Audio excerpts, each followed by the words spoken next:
Les causes du diabète de type 1, cette maladie auto-immune d'origine génétique, restent cependant très difficile à déterminer. En effet, le diabète de type 1 est multifactoriel, il est aussi bien influencé par l'environnement que par la génétique. Néanmoins, des chercheurs suédois ont trouvé un lien entre obésité ou surpoids de la mère et apparition du diabète de type 1 chez l'enfant. Selon leur étude, un fort indice de masse corporelle chez la mère favoriserait en effet l'apparition du diabète de type 1 chez son enfant.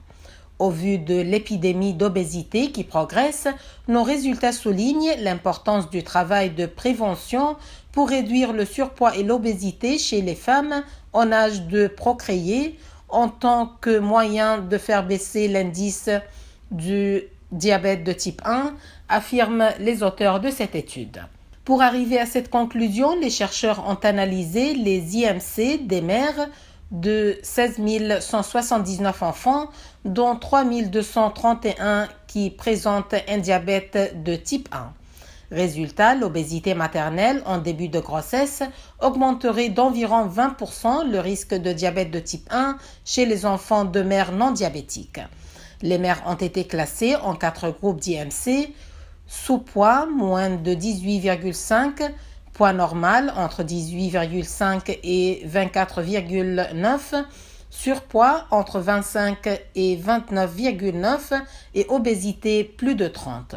Ces résultats renforcent ceux d'une récente étude suédoise qui a montré qu'un fort IMC pendant le premier trimestre de grossesse chez les femmes sans diabète est associé à un risque accru de diabète de type 1 pour les enfants, affirment les chercheurs. Ils tiennent néanmoins à relativiser la portée de leurs résultats et indiquent que leur étude n'a pas montré de lien entre une importante prise de poids au cours de la grossesse et un diabète de type 1 chez l'enfant. Ils affirment par ailleurs qu'ils n'ont pas eu accès à des données médicales relatives au père comme des indications sur un possible diabète qui aurait pourtant pu leur être très utile.